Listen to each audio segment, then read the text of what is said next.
जिसमें कहीं ना कहीं देखा गया कि कैसे 83 साल बाद अब जाकर आपको बता दें कि एक हिंदुत्व पॉलिटिक्स को लेकर वर्चस्व बरकरार कर पाएगी बीजेपी। और इसके बाद टीएमसी जो कि 15 सालों से सत्ता पे काबिज थी, वो कहीं ना कहीं जो है हारती हुई नजर आई है। और एक बात साफ है कि दिल्ली से लेकर भोपाल तक लोग जश्न में डूबे हुए हैं और इस कड़ी में भोपाल में बीजेपी प्रदेश कार्यालय में जीत का जश्न भी मनाया जा रहा है।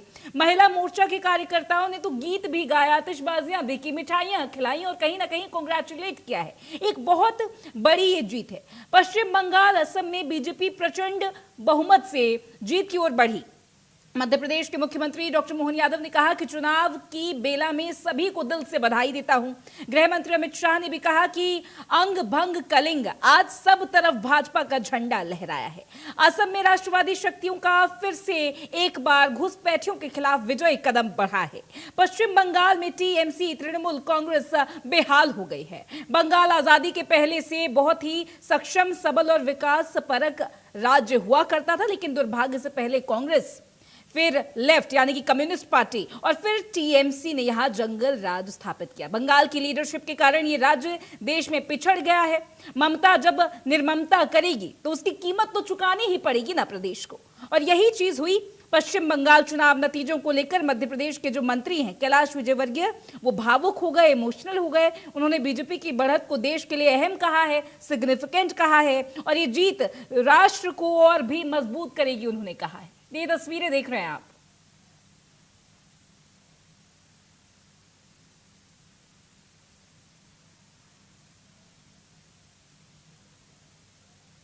यशस्वी प्रधानमंत्री श्रीमान नरेंद्र मोदी जी के नेतृत्व में जिस प्रकार से एनडीए ने हर राज्य में बढ़त बनाई है, न केवल असम में तीसरी बार सरकार बनाई, बल्कि एक और बंगाल जहां हमने पिछले चुनाव में आधी दूर का रास्ता तय किया था, माननीय मोदी जी के नेतृत्व में प्रचंड जीत के साथ अलगाववादी और बांग्लादेशी घुसपैठियों के खिलाफ वहां भाजपा की प्रचंड जीत का होना, ये जनता के मन से माननीय मोदी जी की नीतियों का पसंद करना, घुसपैठियों के खिलाफ, टीएमसी के खिलाफ जो आक्रोश जनता का था वो प्रकटीकरण हुआ।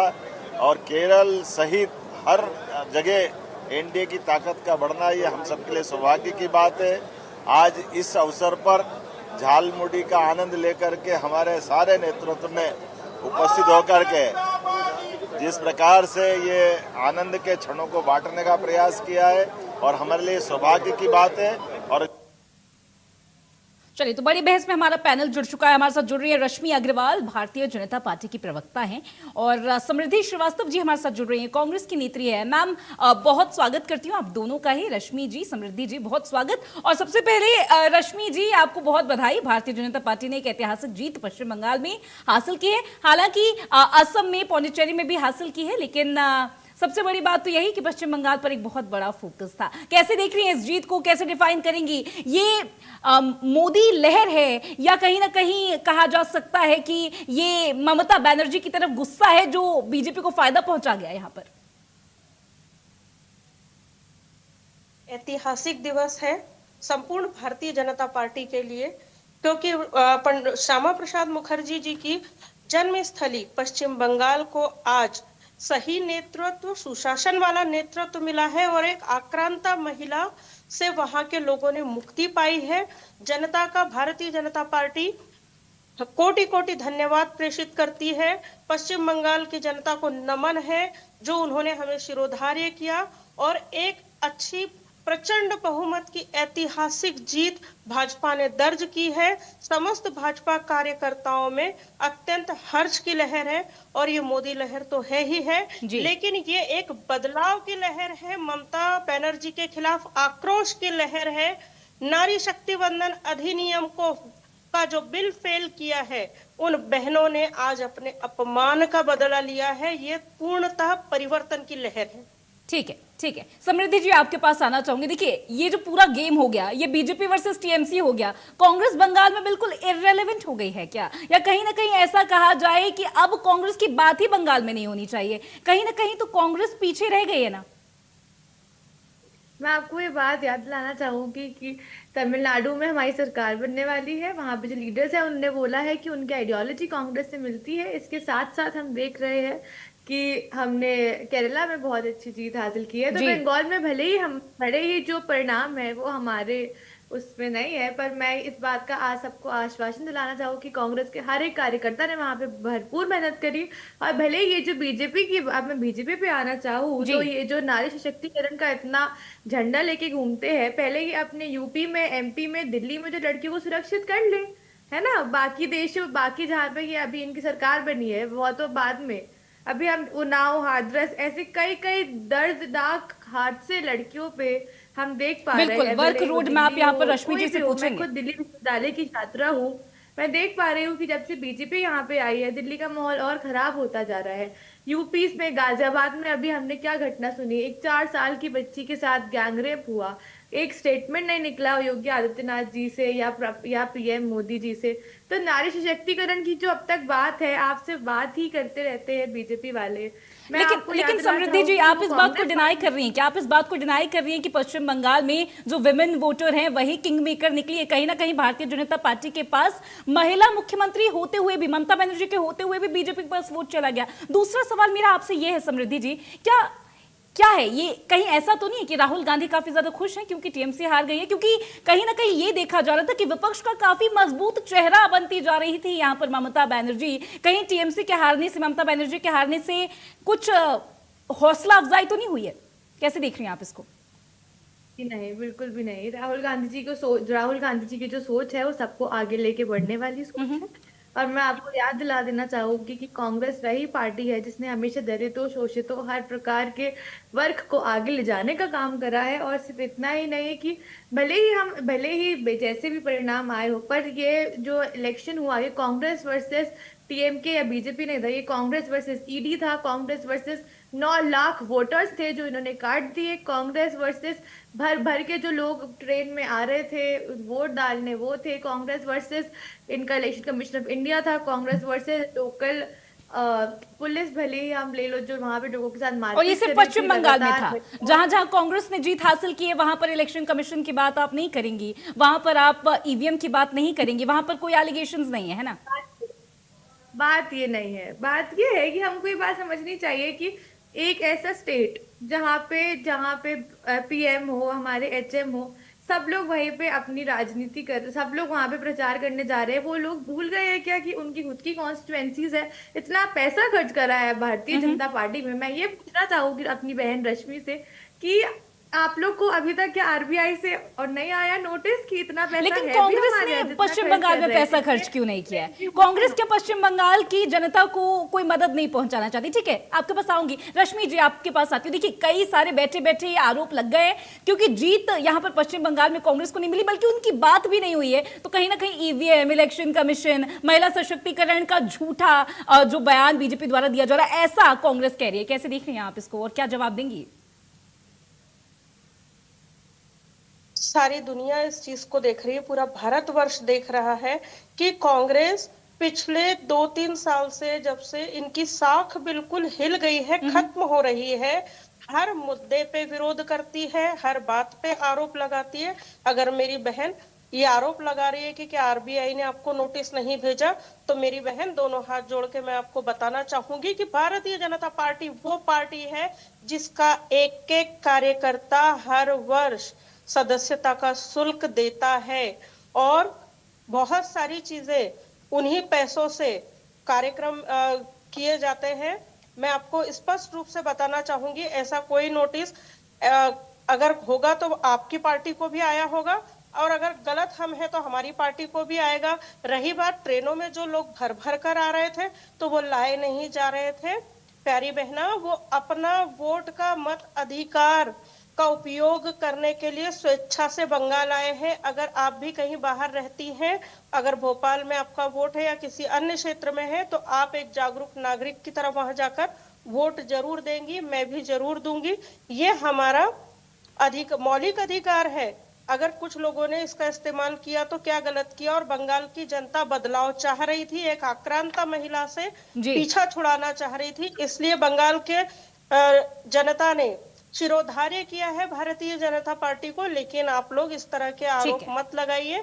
विपक्ष के पास इन दिनों कोई काम नहीं है, इसलिए कहते हैं निकम्मे आदमी कुछ काम किया कर, उधेड़ अपने कपड़े और फिर उसको किया ठीक कर। है बस रश्मि जी, यही दो कर रहा सवाल, है। रश्मि जी दो सवाल। रश्मि बता जी, देना जी। चाहूंगी कि हम लोग ने जो आपने जिस प्रकार की वर्डिंग्स का इस्तेमाल करा है रश्मि जी, मैं आपको ये बात बता दूं कि नेता प्रतिपक्ष अगर हम देखें, अगर हम डेमोक्रेसी को देखें तो हमको ये समझ में आता है कि हमारे जो सिस्टम यूज होता है फर्स्ट पास द पोस्ट, इसके मतलब से ये होता है हमारे जब वोटिंग होता है कि उनको वोट्स मिलते हैं, एक ऐसी पार्टी बनती है इन द मेजोरिटी जिनको मेजोरिटी लोग भले ही वोट ना दे, पर क्योंकि वो फर्स्ट पास द पोस्ट के हिसाब से हम आगे बढ़ते हैं चीजों को लेके, तो हम इसलिए हम देख पा रहे हैं कि भले ही बीजेपी की सरकार है और उनको बहुत बहुत बधाई, मेरी बहन रश्मि को भी बहुत बहुत बधाई कि आपकी जहां जहां सरकार बनी। पर आप ये कहना कि सर कि आपने जो भी हमारे पे आरोप लगाए हैं, नेता प्रतिपक्ष राहुल गांधी जी ने बहुत अच्छे से ये क्लियर करा है कि उन्होंने हर प्रकार का जो भी वर्ग हो उसकी आवाज उठाने की कोशिश करी है। ये वो वही है जिन्होंने हर किसी से ऑन आवाज ग्राउंड उठाने की मिला है, वो कोशिश झारखंड समृद्धि जी का- जरूर की होगी, लेकिन इस बार पश्चिम बंगाल में आवाज कहीं सुनाई नहीं दी, ना वो दिखाई दिए हैं, थर्ड फ्रेम में भी दिखाई नहीं दिए। रश्मि जी दो सवाल है मेरे आपसे, एक ये कि 83 साल बाद अब हिंदुत्व पॉलिटिक्स का वर्चस्व बरकरार बीजेपी करना चाहेगी पश्चिम बंगाल में, क्या हाँ या ना? दूसरा जवाब ये कि जैसा कि समृद्धि जी भी बोल रही थी, डेवलपमेंट की बात करते हैं, युवाओं की, महिलाओं की बात करते हैं, कोई रोड मैप है क्या? अब जीत तो हासिल कर ली है, अब कहीं ना कहीं काम भी तो करना है, काम को लेकर कोई रोड मैप क्या जनता आपसे एक्सपेक्ट करे इस वक्त? बिल्कुल पूरा रोड मैप है, इसी के चलते वहां की जनता ने हमें शिरोधार्य किया है और बहुत जल्दी बदलाव देखने को मिलेगा पश्चिम बंगाल में। दूसरा, आपने एक बात की है सनातन की, जी तो हाँ, सनातन के प्रति वहां के लोगों की जागरूकता बढ़ी है। वहां के लोगों ने इस बात को महसूस किया कि हाँ, हिंदुत्व और सनातन को मारा जा रहा है, हमारे कई कार्यकर्ताओं की हत्या की गई है वहां पर पश्चिम बंगाल में। इन सभी चीजों से प्रेरित हो करके और जनता ने प्रचंड बहुमत से भारतीय जनता पार्टी को पश्चिम बंगाल में लाकर खड़ा किया है। शीर्ष नेतृत्व ने अथाह मेहनत की है, बहुत कार्यकर्ताओं ने बहुत मेहनत की है। हमारा माइक्रो मैनेजमेंट काम करता है किसी भी चुनाव को लड़ने के पीछे, उसको जीतने के पीछे। इस गुंडा तंत्र से मुक्ति पाने के लिए तरस गई थी पश्चिम बंगाल की जनता। तो यहाँ पर कहीं ना कहीं रिलीजियस कंसोलिडेशन अचीव कर लिया गया है। समृद्धि जी जिस तरीके से यहाँ पर लगातार हिंदुत्व पॉलिटिक्स की भी बात हो रही है, महिलाओं की तो बात हो ही रही है जिसको आपने सिरे से नकार दिया है। अगर कांग्रेस की करी बात तो यहाँ पर देखिए टीएमसी को हरा दिया गया, 15 साल की सत्ता थी उनकी और उनकी पूरी बिसात को हिलाकर रख दिया है। कोई सजेशन कांग्रेस भी देना चाहेगी क्या? और क्या ऐसा है कि विपक्ष का एक बहुत मजबूत चेहरा कमजोर पड़ गया है क्योंकि ममता बनर्जी हार गई? मैं सबसे पहले तो ये बताना चाहूंगी कि जैसे कि मेरी बहन रश्मि ने बोला Sanatan, I am a very proud Sanatani, but on the other hand हमारे देश की जो संस्कृति है वो बहुजन हिताय बहुजन सुखाय की है। हमारे देश की जो संस्कृति है वो हर धर्म के, हर प्रकार के, हर वर्ग के लोग को आगे लेके जाने वाली संस्कृति है। और इसका हम देख रहे हैं बीजेपी जब से आई है खंडन करती जा रही है। मोहम्मद की दुकानों का ये लोग, मोहम्मद की दुकान जो राहुल गांधी जी ने खोली उसके सब चीजें, ये सोचना चाहिए था बंगाल के लोगों की कि उन्हें हारमोनी को चुनना चाहिए था, पर बार बार सनातन धर्म सनातन धर्म सनातन धर्म की बात करके हम ये बताते हैं कि हम जो असली मुद्दे हैं। तो क्या पश्चिम बंगाल में हारमोनी है क्या? मैंने आपके टाइम पे कोई आपत्ति नहीं जताई थी। पश्चिम बंगाल में आप हारमोनी का जिक्र कर रही हैं समृद्धि जी, पहले कांग्रेस, उसके बाद कम्युनिस्ट, उसके बाद टीएमसी, हारमोनी कहाँ है? ये सवाल है कि सनातन धर्म की आड़ में हम असली मुद्दों को भूल क्यों जाते हैं? जितना जरूरी आप कह रहे हैं मंदिर बनना है, क्या उतना जरूरी हॉस्पिटल बनना नहीं है? क्या यूनिवर्सिटी बनना नहीं है? क्या स्कूल बनना नहीं है? और जिस प्रकार से मेरी बहन रश्मि ने बोला कि वहां पे अब बहुत शांति का माहौल है, मैं आपको बता देना चाहूंगी बहन, अभी 5 बजे की न्यूज आई है किस तरीके से बीजेपी के गुंडों ने टीएमसी के पूरे उन्होंने खराब कर दिया है, पूरे उनके जो भी पुल बूथ थे उनको खराब कर दिया। तो अब आप इस पे क्या बोले कि ये जो आप भले ही आप बोल रहे हैं कि मेरी आप आपत्ति है बीजेपी ठीक है, रश्मि जी जवाब दीजिए। सामने कार्यकर्ता है, आप उनको गुंडा नहीं कह सकते। ठीक है, रश्मि जी बात कर रही हैं। बीजेपी जी। और उसके बाद धर्म धर्म पहले टीएमसी की सांसद रश्मि जी देखिए कांग्रेस का बौखलाना इसलिए भी लाजमी है क्योंकि कहीं ना कहीं पश्चिम बंगाल में उनकी बात भी नहीं हो रही है, तो वो जो आरोप लगा रही है, क्या आप उस पर क्या कमेंट करेंगे? आपका एंडिंग कमेंट होगा, वक्त मुझे इतनी ही इजाजत दे रहा है। टीएमसी की सांसद पहले लेकर आई है इस बात को कि धर्म, उन्होंने मंच पे चढ़ के 10-10 बार गाया है हृदय हमारे काबा और नैने मदीना, तो वो पूरा जो उनका गाना है वो बंगाल की जनता ने पलट के रख दिया कि हृदय हमारे मथुरा और नैने द्वारिका। इसका जवाब जनता ने दिया है, हमने नहीं दिया। और रही बात जो मेरी बहन ने कहा कि बीजेपी के गुंडे, बीजेपी में गुंडा नहीं होता मेरी बहन, बीजेपी का कार्यकर्ता देवतुल्य होता है, संघ के परिवेश में, संघ के अनुशासन में चलने वाला होता है। कैसा कैसा अत्याचार मैंने बिल्कुल नहीं बोला, अभी आप मुझे बोलने दीजिए। 15 साल से जो गुंडा तंत्र चल रहा था उससे मुक्ति दिलाई है बीजेपी ने। आपका बहुत सम्मान करती हूँ, प्लीज आप बोलिए, मैं सुन रही हूँ। रश्मि जी, यहाँ पर समृद्धि जी ने कहा था कि जनता को हारमोनी चुननी चाहिए थी, यानी कि जनता को बेवकूफ कांग्रेस बताना चाहती है, क्या कहेंगे? लास्ट कमेंट आपका। बिल्कुल, कांग्रेस का काम ही है जनता को बेवकूफ बनाना। जब सत्ता भी तुम्हारी थी और सरकार भी तुम्हारी थी, तो 70 साल से नारी क्यों हारी थी बताइए आप? बिल्कुल। अब क्या इनको एक्सप्रेस में क्या यूनिवर्सिटी बनते हुए नहीं दिख रहे हैं? क्या समिट होते हुए नहीं दिख रहे हैं? ठीक है, स्पीकर जो महिला थी वो कौन सी कांग्रेस पार्टी में? ठीक है रश्मि जी, समृद्धि जी, माफ कीजिएगा, बस इतनी ही इजाजत वक्त मुझे दे रहा है, ये डिस्कशन तो चलती रहेगी। देखिए हमारे साथ हमारा पैनल जुड़ा, बीजेपी और कांग्रेस दोनों की तरफ से जो है अपनी अपनी बातें रखी गई है। देखिए सबसे बड़ी बात तो ये कि पश्चिम बंगाल में एक बड़े फोकस के साथ, स्ट्रैटेजी के साथ बीजेपी ने हासिल कर ली है जीत, जिसको लेकर कांग्रेस थर्ड फ्रेम में भी नजर नहीं आई है। टीएमसी वर्सेस बीजेपी था, यानी कि कहा जाए कि नरेंद्र मोदी वर्सेस कौन, इसकी राजनीति हो गई है। कोई बड़ा चेहरा विपक्ष के पास नहीं है और बंगाल की इस राजनीति से कहीं ना कहीं दिल्ली की सियासत जरूर हिल जाएगी। देखते रहिएगा क्योंकि लगातार बयानबाजियां आएगी। फिलहाल के लिए बड़ी बहस में बस इतना ही। नमस्कार।